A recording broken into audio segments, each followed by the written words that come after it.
아이가 분명히 알고 있는 문제였는데 시험에서 틀려왔습니다.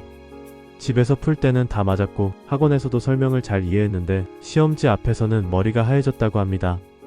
계산 실수가 늘고 시간이 부족해서 마지막 문제를 찍었다고 합니다. 부모 입장에서는 답답합니다. 아는 문제를 왜 틀리냐고, 실수를 왜 이렇게 많이 하냐고 묻고 싶어집니다. 하지만 이건 실력의 문제가 아닙니다. 상태의 문제입니다. 그리고 그 상태는 대부분 부모와 학원이 만들어냅니다. 인간의 뇌는 위협을 감지하는 순간 즉각적으로 반응합니다. 이건 수만 년 동안 생존을 위해 진화해온 구조입니다. 맹수 앞에서 철학적 사유를 할 여유가 없듯이 위협 앞에서 뇌는 생각을 멈추고 생존 모드로 전환합니다. 이때 작동하는 것이 편도체입니다. 편도체는 위협을 감지하고 몸을 긴장 상태로 만드는 역할을 합니다. 심장이 빨리 뛰고 근육이 긴장되고 호흡이 얕아집니다. 몸 전체가 도망치거나 싸울 준비를 하는 것입니다. 반대로 이때 기능이 떨어지는 것이 전전두엽입니다. 전전두엽은 논리적으로 생각하고 계획을 세우고 문제를 풀고 집중력을 유지하는 역할을 하는 영역입니다. 시험을 잘 보기 위해 가장 필요한 뇌 영역이 위협 앞에서 기능이 떨어지는 것입니다. 생각하는 뇌는 꺼지고 살아남으려는 뇌가 켜지는 상태. 시험을 보는 몸 상태로는 최악입니다. 그 결과가 바로 이렇게 나타납니다. 분명히 알고 있던 공식이 떠오르지 않습니다. 간단한 계산에서 실수가 납니다. 문제를 읽어도 무슨 말인지 머릿속에 들어오지 않습니다. 시간이 없다는 긴장감에 더 조급해지고 조급해질수록 더 실수가 납니다. 이것이 전부 상태의 문제입니다. 실력이 부족한 게 아닙니다. 그런데 시험이 왜 위협으로 느껴질까요? 시험은 원래부터 위협인 것이 아닙니다. 시험은 그냥 종이 위에 적힌 문제들입니다. 그 시험지가 위협으로 느껴지도록 만드는 것이 따로 있습니다. 아이들이 시험 전에 가장 많이 듣는 말들을 떠올려 보십시오. 이번 시험 잘 봐야 한다. 이 점수는 반드시 나와야 한다. 이번에 떨어지면 안 된다. 열심히 했으니까 잘 봐야지.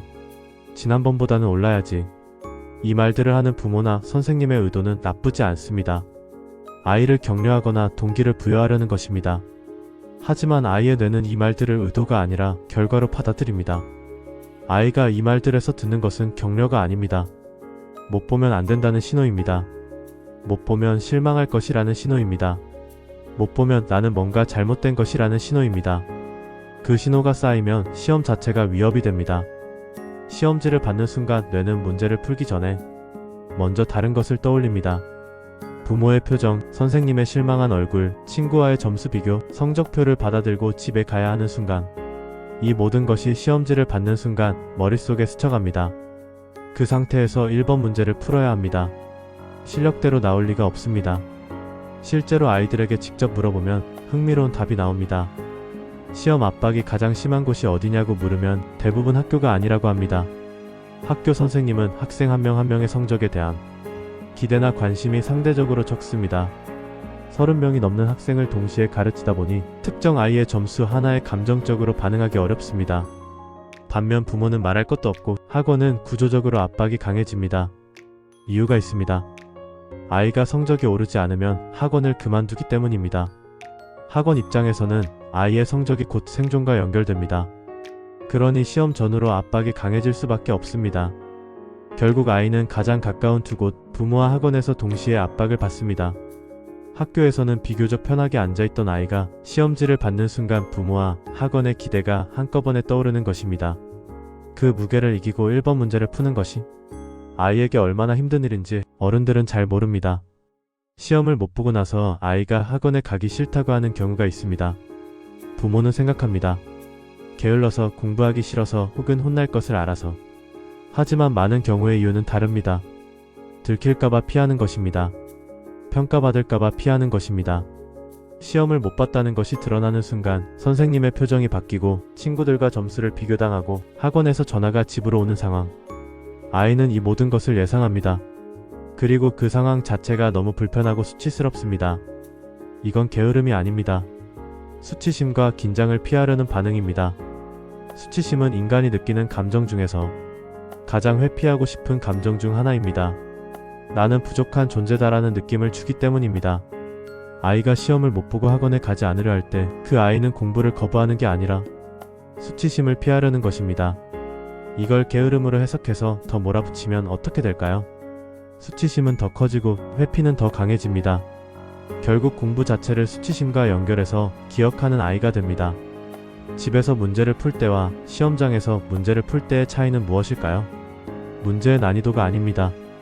같은 문제입니다. 풀이 방법도 같습니다. 차이는 단 하나입니다. 평가받는다는 인식입니다. 집에서는 틀려도 다시 보면 됩니다. 시험장에서는 틀리면 안 됩니다. 이 인식의 차이가 뇌의 상태를 바꿉니다.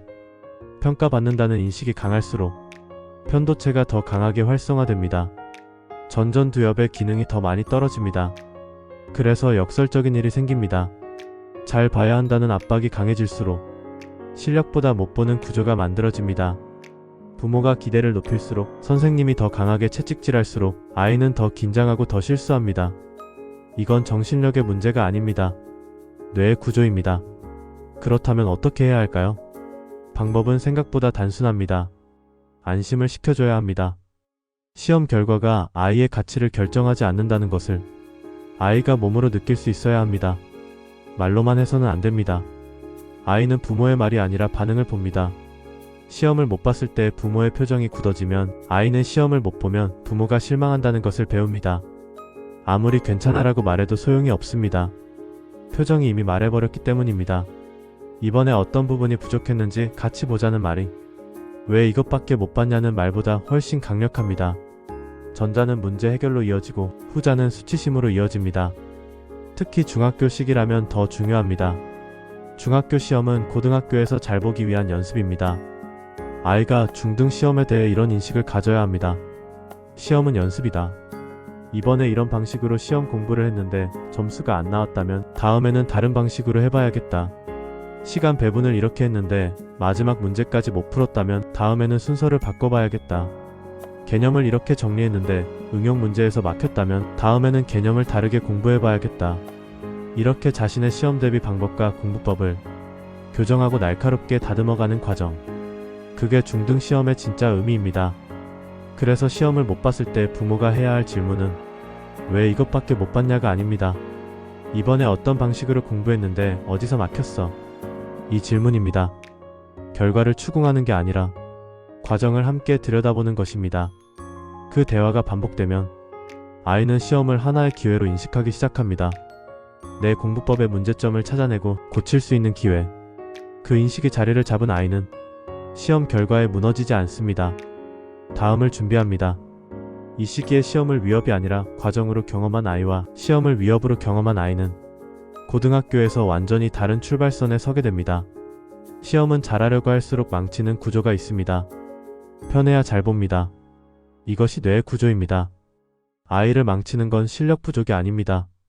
과도한 압박이 만든 상태입니다. 공부를 가르치기 전에 상태부터 만들어야 합니다. 문제풀이 방법을 알려주기 전에 시험이 위협이 아니라는 것을 먼저 알려줘야 합니다. 부모가 해줄 수 있는 가장 강력한 것은 더 많은 문제집이 아닙니다. 시험 결과에 흔들리지 않는 부모의 안정된 반응입니다. 그 반응이 아이의 뇌 상태를 만듭니다. 그 상태가 시험 결과를 만듭니다. 마음이 편한 아이가 머리를 씁니다.